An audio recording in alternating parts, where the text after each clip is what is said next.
Assalamualaikum warahmatullahi wabarakatuh. Hai semuanya, welcome to my YouTube channel. Nah, kembali lagi bersama aku Pipit Arashid. Dan di video kali ini aku akan ngobrol-ngobrol dengan kalian. Dan biar obrolannya semakin bermanfaat, di video kali ini aku akan kasih tips ke kalian, apa sih yang harus kalian siapkan sebelum kalian memutuskan resign dari pekerjaan kalian. Oke, langsung aja kita mulai videonya. Jadi sebagai pengalaman aku 2 tahun yang lalu, sebelum aku menikah, sebenarnya aku masih kepengen bekerja. Jadi gimana sih biar aku punya kegiatan, aku nggak bosan di rumah, dan aku punya penghasilan sendiri gitu ya, selain yang diberikan sama suami aku. Tapi dengan berbagai pertimbangan dan segala bentuk lingkungan, keadaan, jadi aku memutuskan resign setelah 2 bulan pernikahan, dan sekarang aku sedang memulai usaha kuliner. Sebenarnya masih merintis sih dan masih tergolong rumahan karena aku belum mempekerjakan orang lain. Nah, tips-tipsnya ini udah aku catat dan aku simpulkan dari berbagai artikel yang aku baca dan sebagai dari pengalaman aku juga. Nah, semoga yang 5 poin ini sudah bisa mewakili dan bisa menjadi pertimbangan kalian sebelum memutuskan untuk resign atau keluar dari pekerjaan kalian.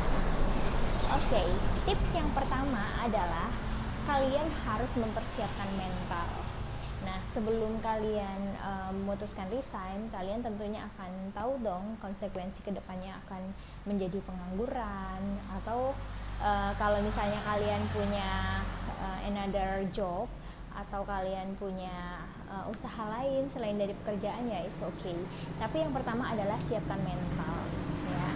Karena menghadapi pengangguran itu sungguh nggak enak, dan kalau kalian sudah terbiasa dengan keadaan yang aktif, kalian biasa keluar, kalian biasa di lingkungan dengan ketemu banyak orang, dan itu akan terasa sekali. Yang kedua, pikirkan planning jangka pendek dan jangka panjang. Jadi misalnya nih, jangka pendeknya aku mau 1 bulan atau 2 bulan ini istirahat dulu. Misalnya aku mau menghabiskan waktuku bersama keluarga dulu. Dan jangka panjangnya aku pengen memulai di pekerjaan di perusahaan baru, atau aku mau melanjutkan usaha aku yang sudah aku impikan sedari dulu gitu ya.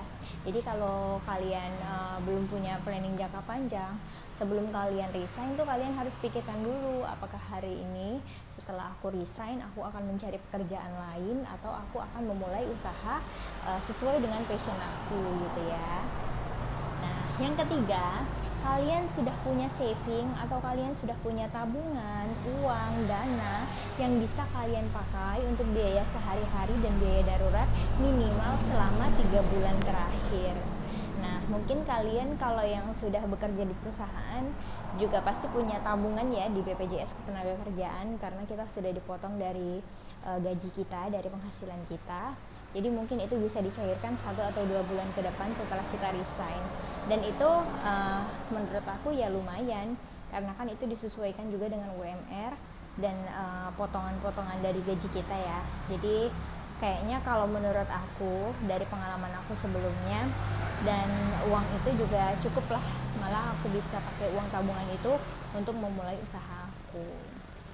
Jadi pastikan dulu kalian memang sudah punya uang, karena kan kita apalagi kalau sudah menikah ya, sebenarnya itu bukan masalah karena kita sudah dinafkahi, kita sudah tanggung jawab suami kita.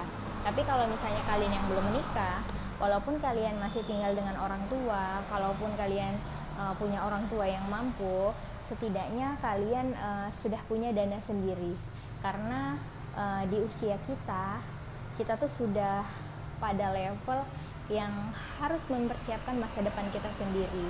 Jadi kita harus punya planning sebagai belajar juga sih, nanti kalau sudah menikah kita harus bisa mengelola keuangan sendiri gitu ya.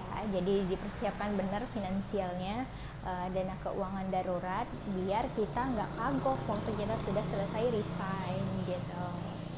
Nah, yang keempat itu adalah segera atur langkah selanjutnya dari planning yang kita buat tadi. Kan planning jangka pendek dan jangka panjangnya udah dibuat nih tadi, aku mau istirahat dulu sebulan 2 bulan ke depan. Tapi jangka panjangnya aku ingin cari kerja lain. So kalian siapkan dong lamaran kerja, CV dan lain-lain. Carilah perusahaan-perusahaan yang memang menurut kalian bonafit atau menjanjikan. Walaupun kita juga nggak tahu sih progres kedepannya gimana, tapi kalau memang kalian memang pengen bekerja lagi, segera lakukan langkah-langkah selanjutnya. Apalagi kalau misalnya kalian sudah berpengalaman, mungkin kalian akan cukup dilirik dari perusahaan. Apalagi kalau kita sudah punya referensi atau kita direkomendasikan oleh atasan atau teman atau orang lain yang bisa membantu kita untuk memasuki lowongan itu atau memasuki perusahaan tersebut gitu ya. Nah, yang terakhir adalah be produktif dan tetap bermanfaat. Jadi kerja, kalau kita juga males-malesan ya tetap nggak produktif. Menjadi manusia produktif itu kita harus belajar setiap hari. Kita harus mempersiapkan diri, nggak mesti kayak kerja harus dari jam 8 sampai jam 5, bukan. Tapi bagaimana kita memanfaatkan waktu kita agar terpakai maksimal, bermanfaat ya, nggak sia-sia, kita bertanggung jawab atas pekerjaan kita, dan itu salah satu bentuk produktif menurut aku. Nah, itu aja 5 langkah atau 5 tips yang perlu kalian persiapkan sebelum kalian memutuskan resign dari pekerjaan kalian. Nah, semoga tips-tips ini bermanfaat, dan aku akan share video-video lainnya kalau misalnya kalian suka dengan bahasan-bahasan seperti ini.